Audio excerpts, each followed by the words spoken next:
se abre el turno de preguntas, que supongo que habrá muchos que tengan preguntas, comentarios, etc. Yo, si me importa, voy a empezar. Ha habido muchas cosas que has dicho que me parecen muy bien, pero a mí me da mucho miedo, aquí tengo me da mucho miedo, por ejemplo, dices, bueno, hay que recaudar más por IVA, pero que se redistribuya mejor. A mí me da miedo que se recaude más por IVA y que luego no se redistribuya. O que digas, no, tendríamos que gastar menos en universidad y más en educación primaria.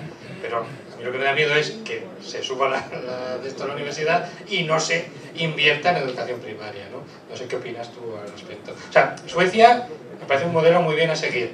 Suecia hay una. Estados Unidos, bueno, no hay tantas. En Estados Unidos hay muchas, es decir, países en los que una determinada regulación, etcétera, provoquen que no haya una correlación entre los ingresos de tus padres y los tuyos, hay más que países en los que haya poca correlación. Bueno, la cuestión es para que esto suceda tenemos que ganar elecciones. Es simple como eso. Un gobierno de derechas no va a hacer esto. El gobierno del PP va a subir las tasas universitarias y va a dejar el gasto en educación infantil igual. Lo que queremos es tener partidos que ganen elecciones y tengan esto en mente, que quieran hacer esto cuando sean mayores, digamos. ¿Pero qué partidos? Eso iba a preguntar yo. Buena pregunta. Pero la cuestión, el problema grave es que nadie en el PSOE nadie está hablando de esto. El PSOE es más de izquierdas que el PP. Bueno, el problema también es eso. Tenemos un estado de bienestar que no está redistribuyendo. Me interesa dejar las pensiones porque su base de voto vive de las pensiones y lo siento mucho, pero es que es así. Si el PP baja las pensiones, se quita medio electorado. Y también un poco también es esto, es que no hay ninguna organización que regule quién se pone la etiqueta. Si yo me digo que soy de izquierdas, pero no hago ninguna política de izquierdas, no viene alguien y dice, oiga, dame ese cartel que usted no es de izquierdas.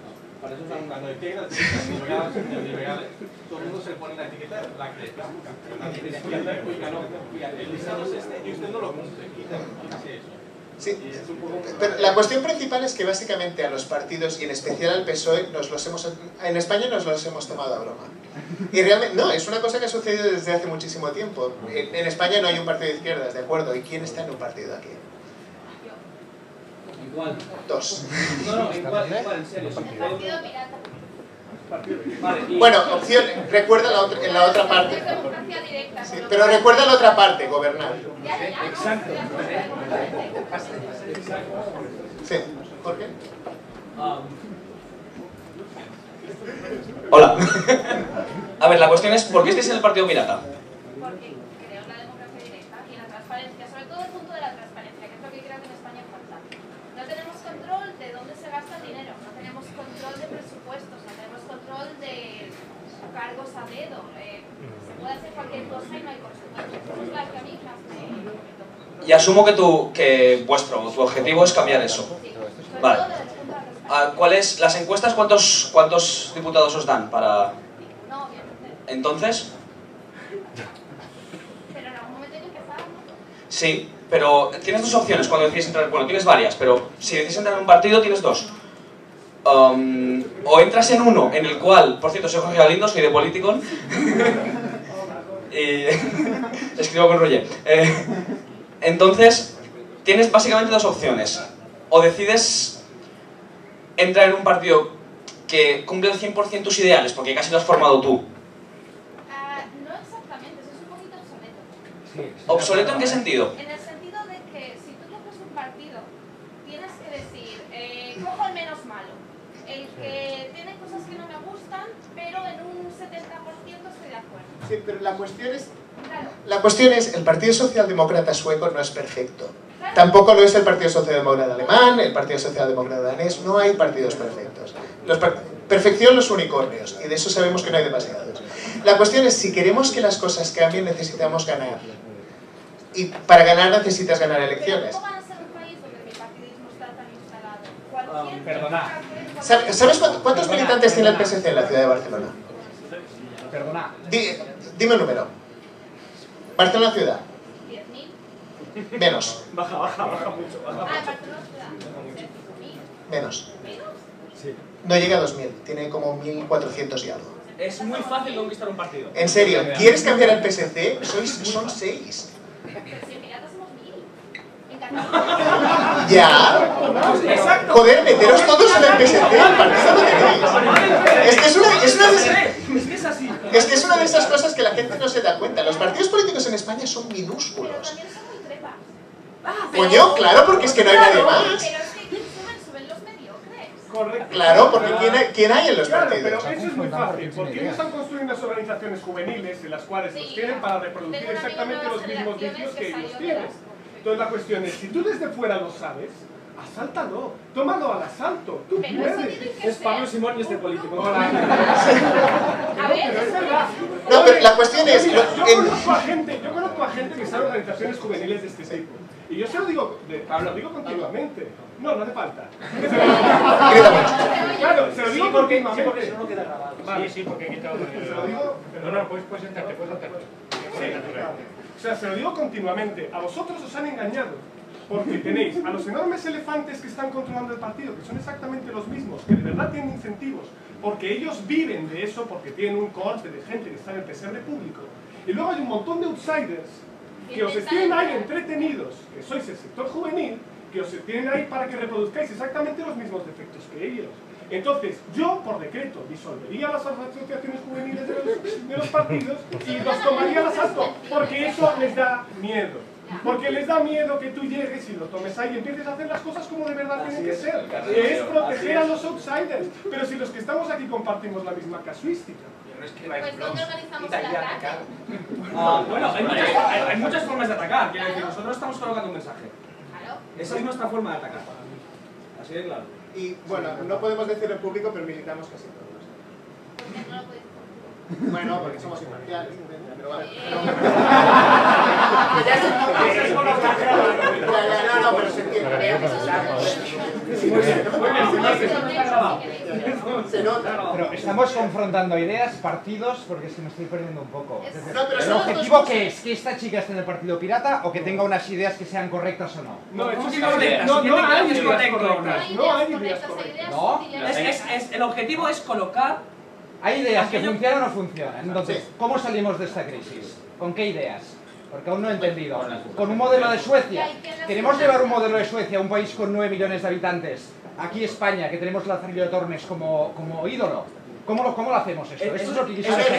Eso es el argumento cultural. Exacto. Acabas de sacar un argumento cultural. Ese es el mismo que nos decía que nosotros jamás tendríamos democracia hace 40 años. Porque no Es el somos mismo, lo suficientemente porque somos, maduros para al la fin y al cabo, democracia. ni A ver, América el Latina, problema de ni España es... ni otros El problema de países. No, pero es que tenemos que tener un modelo que sea posibilista y Sí, realista. no, pero el problema de España no es que está llena de españoles. Eso es un argumento así. Bueno, es que España está llena de españoles. Nos gusta el Lazarillo de Tormes, no vamos a poder cambiar nunca. Oye, Esto es una metáfora, ¿eh? no, pero hace 200 años el nivel de renta de España era el mismo que Suecia, o era el mismo que Francia, o era el mismo que Alemania. Son los países, las instituciones cuentan, y lo que hace la ¿Y gente crees que el cuenta. modelo sueco es adaptable aquí? En el que todo el mundo defrauda. Yo creo que es... ¿Sabes qué diferencial? ¿Sabes qué diferencial? No, pero a ver, el diferencial de fraude entre España y A ver, Suecia. un segundo. Luis, claro, aquí el que defrauda, muy bien, muy bien. En los países nórdicos, está muy mal. ¿Sabes qué porcentaje de economía sumergida hay en Suecia? Luis, ¿Sabes qué porcentaje de economía hay en Suecia? Economía sumergida. Sobre un 18%. En España está sobre un 22%. No es tan distinto. Pero hay un problema, de todas maneras, en España, que no es solamente el que defrauda, es el político que la gente le sigue votando.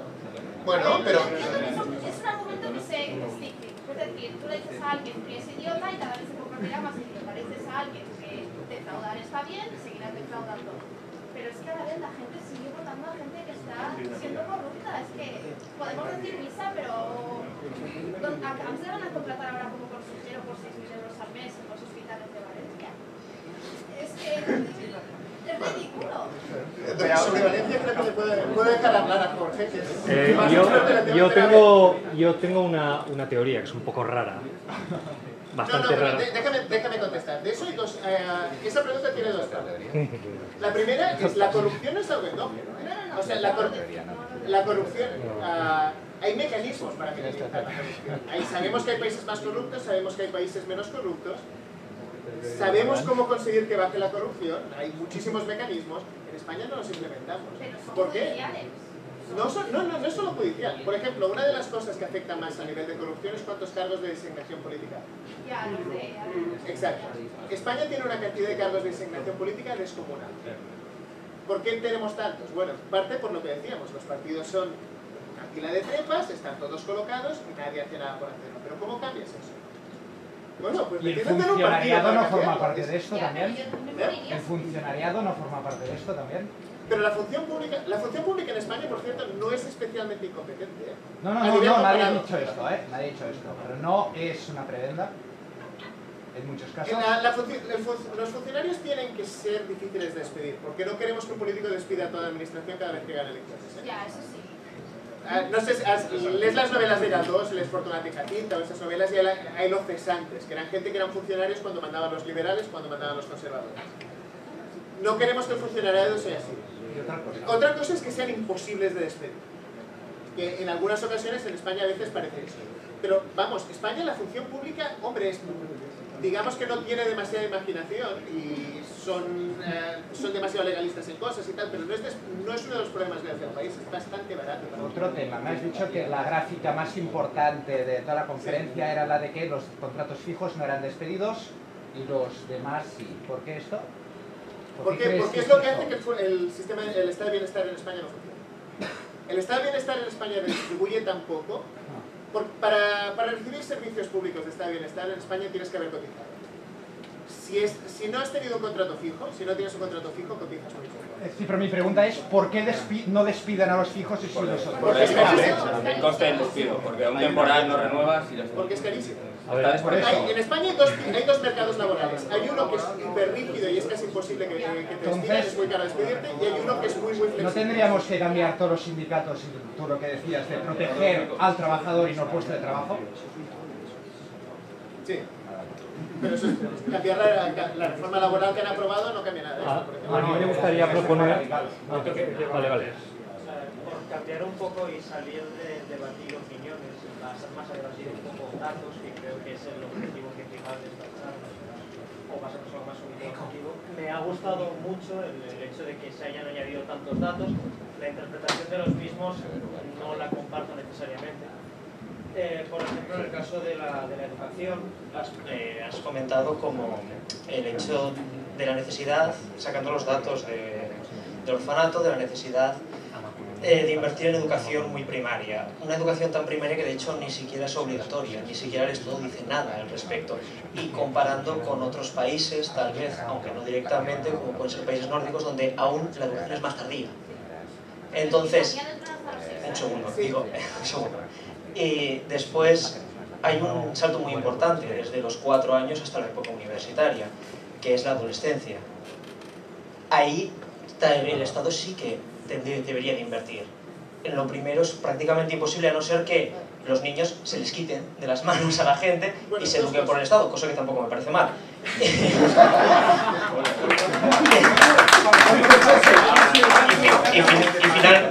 Y finalmente, la parte de las universidades, no creo que sea necesario un aumento de tasas indiscriminado. Tal vez habría que ver a quién y cómo y por qué y a esos eternos estudiantes. O sea, no necesariamente a todo el mundo, porque haciendo políticas a todos estás haciendo muy punitivo a una minoría. Dos cosas. Por el lado de las universidades, hay muchas maneras de estructurar. Hay maneras de estructurar que todo el mundo paga muchísimo y tienes becas. Hay maneras de estructurar lo que es una escala decreciente, digamos, que según el nivel de renta pagas más o menos. Eso es detalles de implementación. Básicamente lo que queremos asegurar es que si tu familia te da dinero, no entres en la universidad gratis, no lo necesitas. Que es lo que estamos haciendo ahora, todo el mundo paga lo mismo. Sobre el otro lado, la cuestión no es tanto escolarización, sino tener un entorno estable. Y lo que hacen, por ejemplo, en Finlandia, si mal no recuerdo, es que hay una tradición muy fuerte de tener... es difícil de leer. Es básicamente gente que cuida niños de forma profesional. Una parte del estado del bienestar es que tienes gente que paga por hacer de niñera. O sea, que cobra del Estado por hacer de niñera. Y tienen, pues eso, tienen 5 o 6 niños del barrio y su trabajo es básicamente pues, cuidarlos mientras la madre trabaja. Esto es vital, le da una cantidad de estímulos al bebé tremenda, le da una le deja en un ambiente sin estrés, hace que la madre no tenga que preocuparse tanto, eso es un beneficio. Está regulado, aumenta la probabilidad de que Exacto. todo el mundo tenga las mismas posibilidades. Y por otro lado, y es un efecto paralelo, como menos desigualdad tienes en un país, más fácil de hacer es eso. Así que la igualdad de oportunidades realmente es muy caro, porque es que no funciona, tienes más igualdad de oportunidades como más igual es un país. Claro, como menos pobreza tienes menos niños en riesgo y es más fácil que haya menos correlación. Cambiar aquí el sector universitario, cuando habría que cambiar previamente el sector inicial, que ni siquiera está regulado, eso es utópico. O sea, vamos a partir primero de... Bueno, no es utópico, Holanda lo hace, Dinamarca lo hace, sí, Suecia lo hace. Pero son unas poblaciones muy diferentes. O sea, no puedes poner eso, una piedra cuadrada, una recta y esperarte ruedas. Pero a ver, estás pensando en España como si fuera un país de 44 millones de habitantes. Educación es autonómica. No estás creando un sistema para 7, estás creando un sistema para Cataluña, estás creando un sistema para Valencia. 40 millones. Bueno. Una cosa es que esté regulada por 16 millones o 10 millones o 5 millones. El tema es que la mentalidad se aplica a todas por igual porque la regulación es a todas por igual. Por lo tanto, la mentalidad... Educación es exclusiva autonómica, ¿eh? Sí, pero la mentalidad no creo que sea muy diferente de alguien de Murcia respecto a alguien de Soria. O alguien del País Vasco respecto a alguien de es bastante distinta y las preferencias de redistribución en España son muy variadas, pero vaya. ¿Alguien más? Sí, a ver, yo creo, o sea, como científicos que creo que somos todos aquí, que es muy difícil ser de derechas o de izquierdas. Yo creo que quien debería gobernar, aunque parezca un poco una dictadura, son los científicos. Es decir, sí, no. Es decir, para cada tipo de ley, por ejemplo, para sanidad, pues que la política, que no es ni médico ni es nada, ¿vale? Pues es una política sin más. Pues ella, si quiere, puede ser la representante, la que habla, pero según lo que han decidido los médicos, que son los que saben más de eso. O, por ejemplo, sobre carreteras o sobre lo que sea, pues los ingenieros de caminos, que son los que saben más. O sobre economía, los catedráticos de economía son los que tienen que mandar. Y el resto, lo siento, pero es que no saben sobre ese tema, no pueden opinar. La cuestión es, si fuera la política... Hay variedad de preferencias. O sea, hay más de una política pública que es correcta. Depende de lo que quieras. Yo, por ejemplo, quiero tener muchísima más igualdad de oportunidades que alguien de derechas. Una ley educativa que redacte alguien que es de derechas va a tener muchísimo menos gasto en guarderías que una política pública que era yo. Ambas políticas van a ser efectivas, ambas políticas van a generar gente que, bueno, va a acabar la educación y va a trabajar. En una política educativa diseñada por alguien de izquierdas, los niños pobres saldrán mejor, los niños ricos que seguramente habrán pagado más y saldrán algo peor. Pero vamos, las preferencias son distintas. La cuestión es igual en sanidad.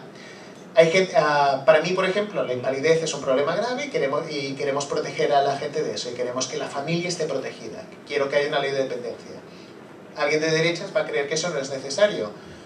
Es parte de la responsabilidad, el Estado no debe asegurar contra eso, eso es algo que la gente debe asegurarse por sí solo.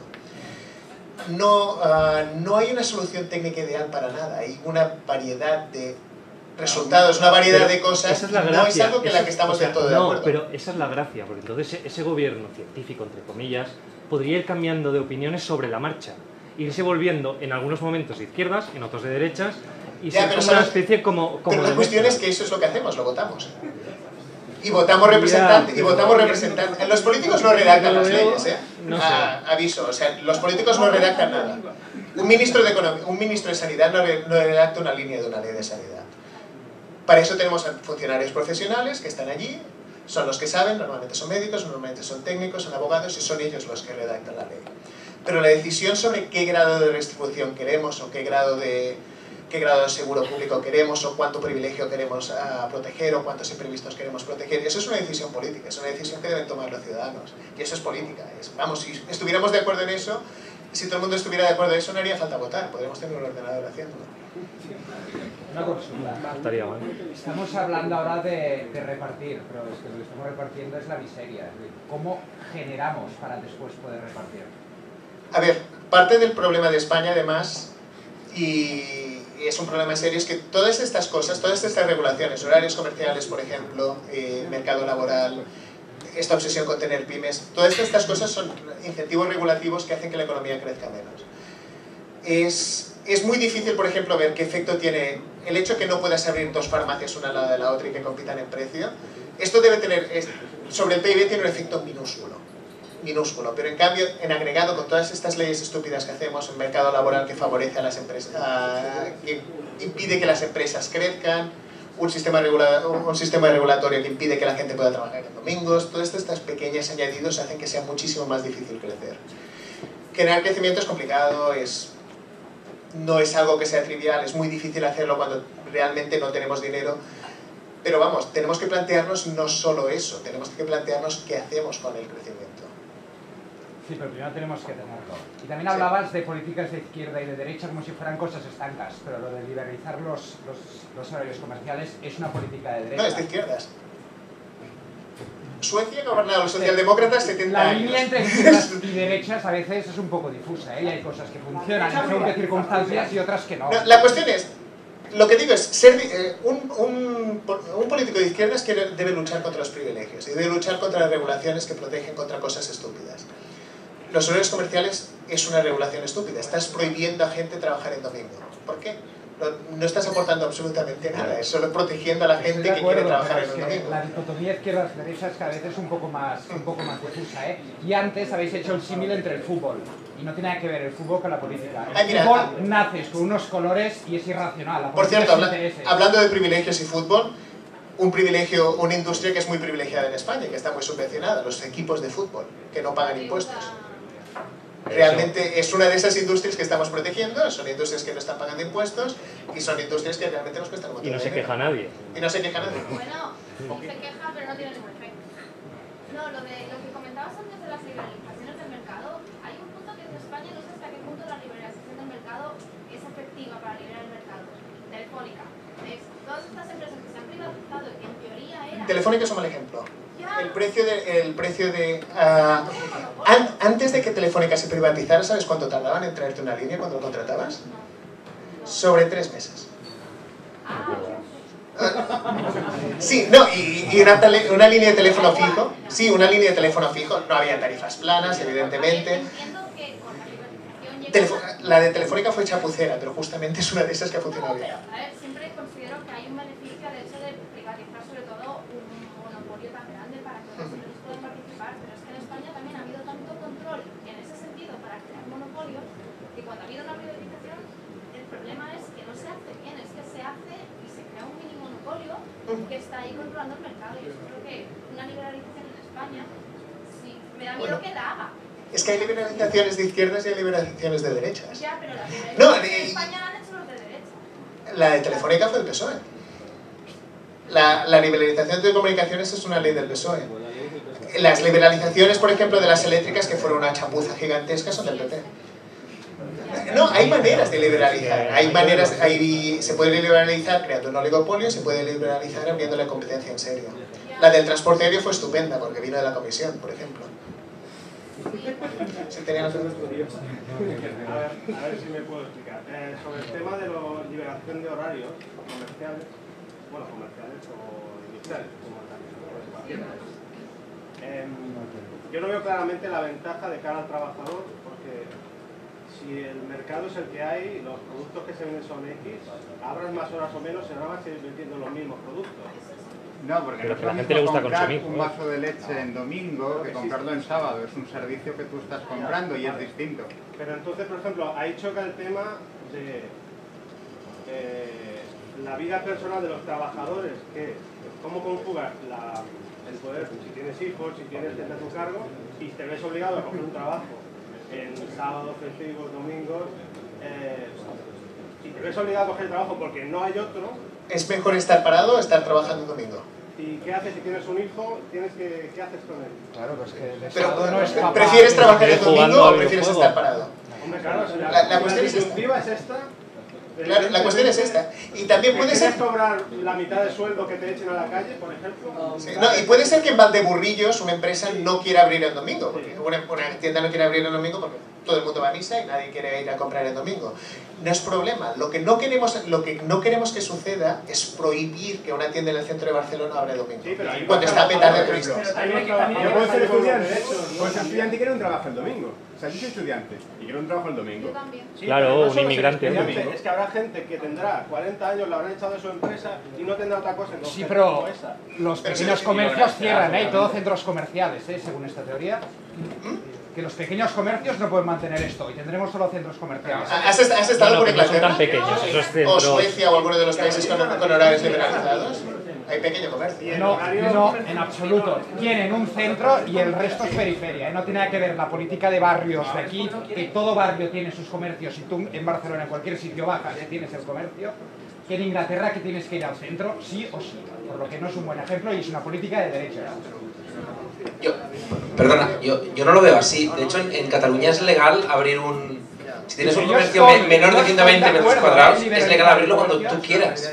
El problema es que tú no quieres abrirlo. O sea, yo vivo en Tarragona y yo vengo a Barcelona algún fin de semana y a mí que el domingo esté cerrado es una putada.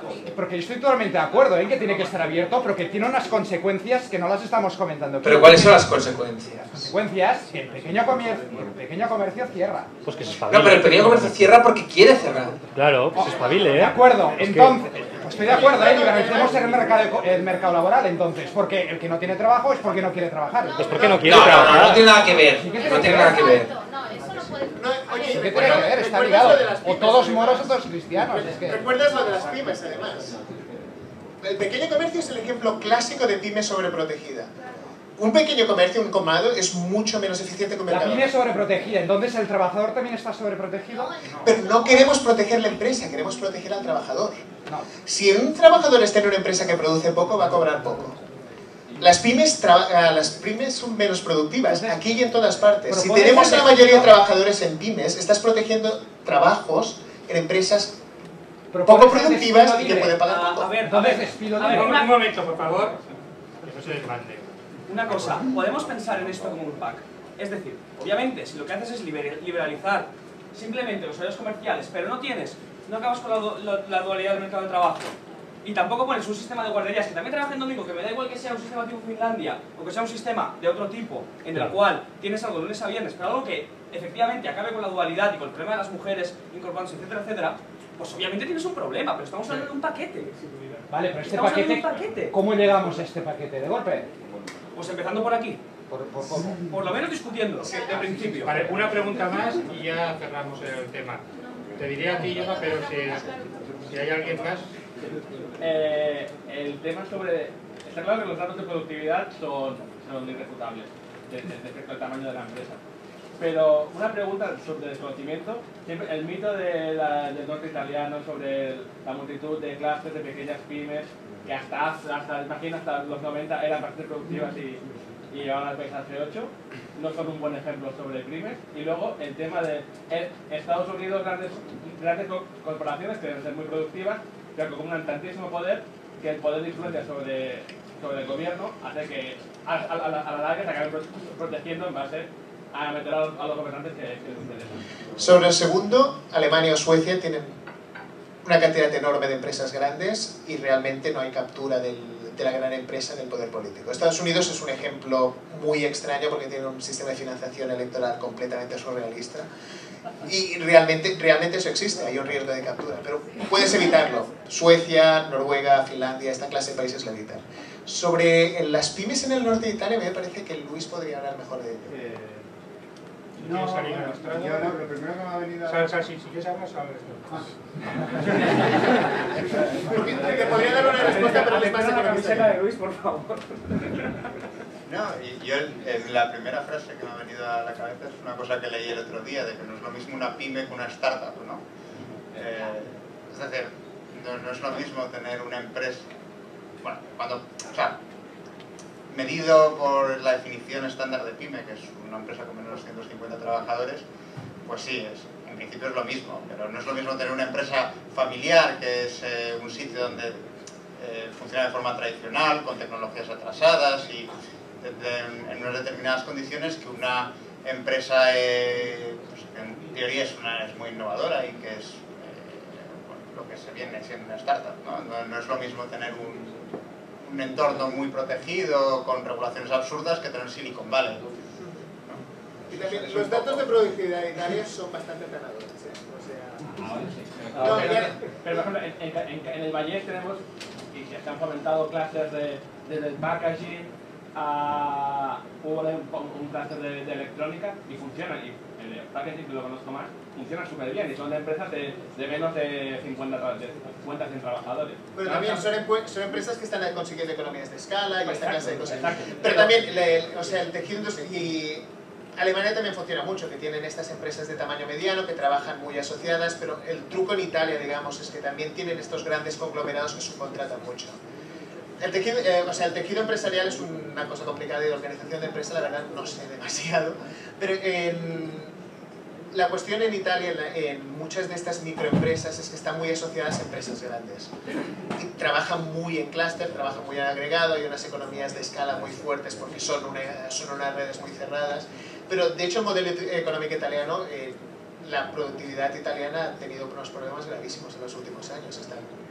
Y ya por último, solo apuntándome a lo que decía sobre que no todo es, bueno, que la productividad es buena, el ganar dinero es bueno, que el país sea rico es positivo, porque al final todos ganaremos y se distribuye bien, pero lo que decía sobre el impacto sobre la geografía urbana de regular los horarios. Que no digo que no puedas, o sea, imagino modelos en que es posible que una familia que tenga una frutería, el fin de semana meta a su hijo y a la novia a su hijo a trabajar, puede ser. Pero una cosa que creo es muy buena, por lo menos en Barcelona, es que, es lo que dice él, que tú puedes pensar que solo hay vida en el centro, pero te vas a cualquier barrio, hasta el último barrio del mundo, de Barcelona, y tiene su calle comercial, tiene su vida, tiene sus terrazas, y eso es una cosa que da mucho miedo de perder. Porque eso es una cosa muy de aquí. Sí, pero el hecho de que tú vayas a comprar a tu barrio y no te vayas al centro es porque el coste de ir al centro es un montón de tiempo, básicamente. Tienes que tirarte 20 minutos, tienes que conducir. O sea, el efecto de que exista pequeño comercio en los barrios no es porque ese pequeño comercio esté protegido del horror de tener que abrir el domingo. El efecto, eso viene del hecho de que ir al centro es un coñazo. Básicamente es eso, y parte de la ventaja de Barcelona es que es una ciudad que es muy difícil de circular en ella. Es realmente eso, y es lo que consigue que los barrios sean viables por sí solos. Aparte, y esto es un poco una tangente, pero también me parece importante, toda esta manía que tenemos muchas veces de proteger el territorio, de proteger el equilibrio, no sé qué, el equilibrio territorial y todo esto en general tiende a ser una mala idea. Porque las empresas que están en las grandes ciudades y los trabajadores en grandes ciudades tienden a ser muchísimo más productivos. Eso estoy totalmente de acuerdo. Amiguémonos, pero... Sí. Bueno, me parece que eso es todo. Gracias por aguantarme y si tenéis alguna pregunta más voy a estar por aquí o nos podemos ver en la cena.